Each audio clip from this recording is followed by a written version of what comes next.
Çünki işini bilən bir redaktor gözünü qırpmadan həmin o 100 səhifəni çoxdan çıxartmışdı. Obrazlar yerli yersiz yeməkdən içməkdən danışırlar. Həqiqətən bir nöqtədən sonra oxucunu boğmağa başlayır. Onların ucuz papirosları gecələr də közəlir. O qədər gözəldir ki, romanda kifayət qədər kənar obraz var, dekorativdirlər. Romanın iki böyük günahı var. Ölü daşıyanların təlimat kitabı. Bu əsər mənfi və müsbət tərəflərin bir-birini balanslı şəkildə əvəz elədiyi olduqca qəribə bir romandır. Bəzən müəllif vardığı yüksək ədəbiyyat səviyyəsi, bəzən ibtidai sinif tələbəsinin imlasına belə rastlanmayacaq cümlələri ilə adamın ağzını açıq saxlayır. Roman Qara adlı şəxsin itkin düşən atasını tapması üçün Sadiq adlı adama pul verməsi ilə başlayır. Olduqca bənzərsiz mövzusu var, lakin müəllif bu məsələni romanın sadəcə son 30 səhifəsində işləyir. Bu hissə güclü dialoqlar, ləzzətli təsvir, yüksək ədəbi gərginlik və güllə kimi bir sonluğa sahibdir. Lakin əvvəlki 200 səhifədən yüzünü çıxartsan, əsər heç nə itirməz, əksinə rahatlaşar.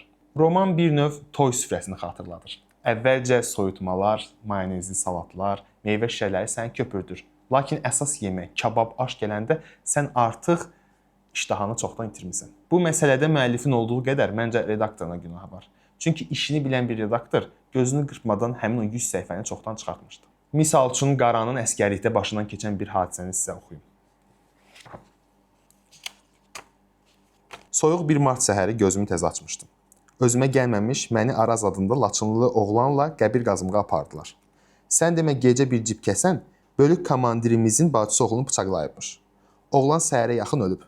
Şaxta yeri bərkidiyindən dəmir küləklə ha vurduq, torpağın qatı açılmırdı. Axırı bir təhər eşdik və bir saat ərzində çənəmizəcən qazdıq. İşi qurtaranda bizə elə qəbirstanlıqda qarın buzun içinə bir süfrə saldılar. Qabağımıza 2 dolu boşqab, üstü çonkalı kartof presi gəldi. Boşqabların da böğrünə adama 2 rumka araq qoydular. Yeməyimizi yeyib arağımızı içdik.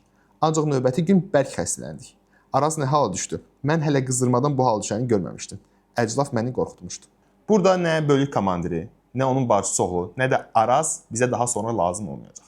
Hətta bu hissənin olduğu bütün fəsli belə çıxartmaq mümkündür. Oxucunu doyurmayan bu boş kalorilər xüsusilə müəllifin təsvirlərində daha zəngindir. Fuad İsayevin kinoman bir yazıcı olduğunu bildiyim üçün istəyirəm bu hissəni sizə film termini ilə izah edeyim. Ağır çəkim texnikası. Bu texnika filmin normal sürətində tamaşaçının gözündən qaça biləcək nüansları göstərmək üçün istifadə olunur. Lakin Zack Snyder kimi bəzi müəlliflər var ki, bu cür mizan qurmuşuq. Belə gözəl aktyor-aktrisalarımız var. Qoy ekranda biraz da uzun qalsınlar məqsədi ilə bu texnikadan istifadə edilir. Fuadın təsvirləri də adətən bir nüansı diqqətimizə çatdırmaqdan çox atmosfer yaratmaq funksiyası daşıyır. İndi igidi öldür, haqqını yemə. Çünki mən Fuad İsayevdən daha yaxşı atmosfer yaradan heç bir Azərbaycanlı müəllif oxumamışam.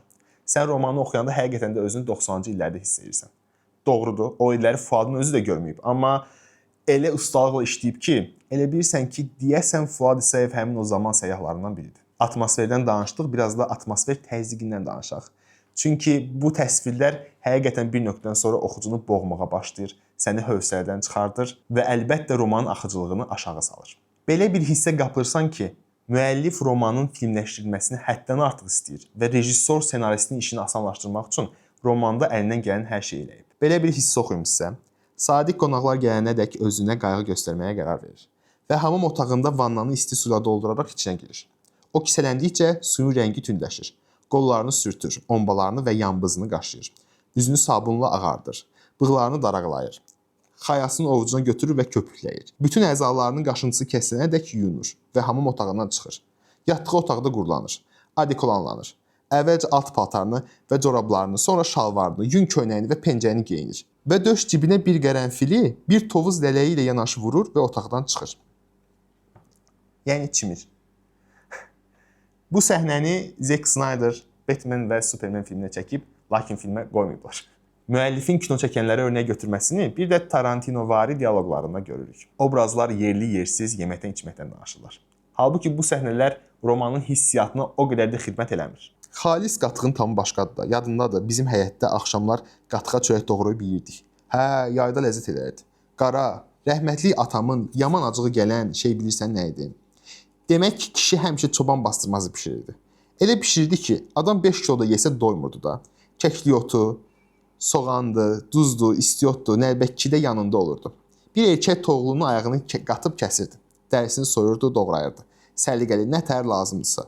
Sonra əti dəriyə doldururdu. Mənə baxıb öyrən deyirdi. Kişisən, belə şeyləri bilməlisən.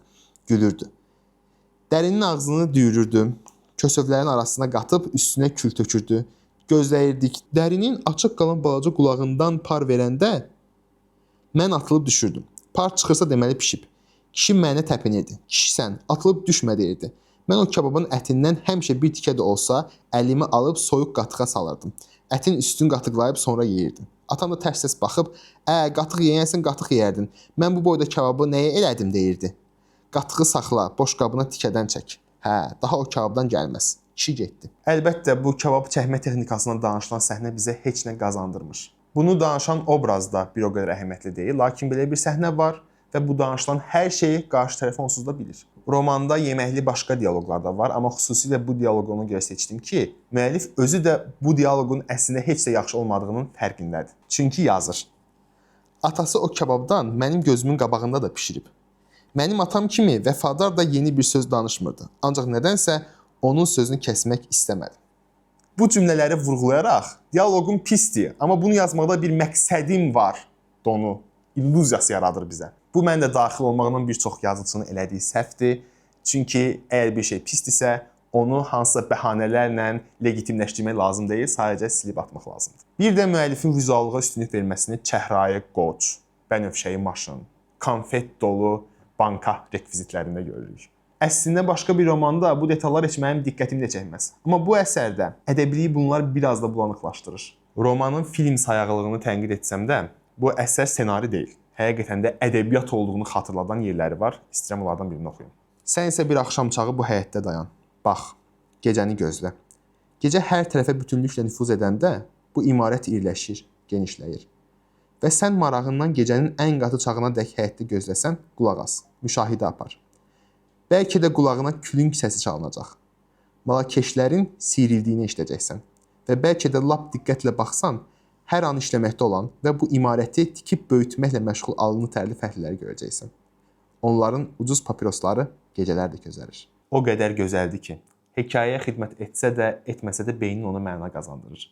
Bir bəhanə tapıb əsaslandırırsan. Biraz da romanın dilindən danışaq. Müəllif hekayəni bizə gah indiki zamanda, gah keçmiş zamanda, bəzən birinci şəxsin təkində, bəzən ikinci şəxsin, bəzən gələcək zamanda danışır. Və hər dəfə təhkiyə dəyişəndə sən roman oxuduğunun fərqinə varırsan.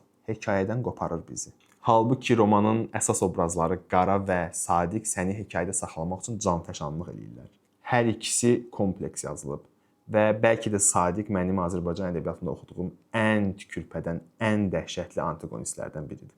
Oxuduqca adamın canına qorxu salır, səni narahat edir. Sadəcə motivasiyası ilə bağlı bəzi şübhələrim var. Məncə onlar o qədər də əsaslandırılmır. Romanda kifayət qədər kənar obraz var, lakin bu obrazların demək olar ki, heç biri yadda qalmır, dekorativdirlər.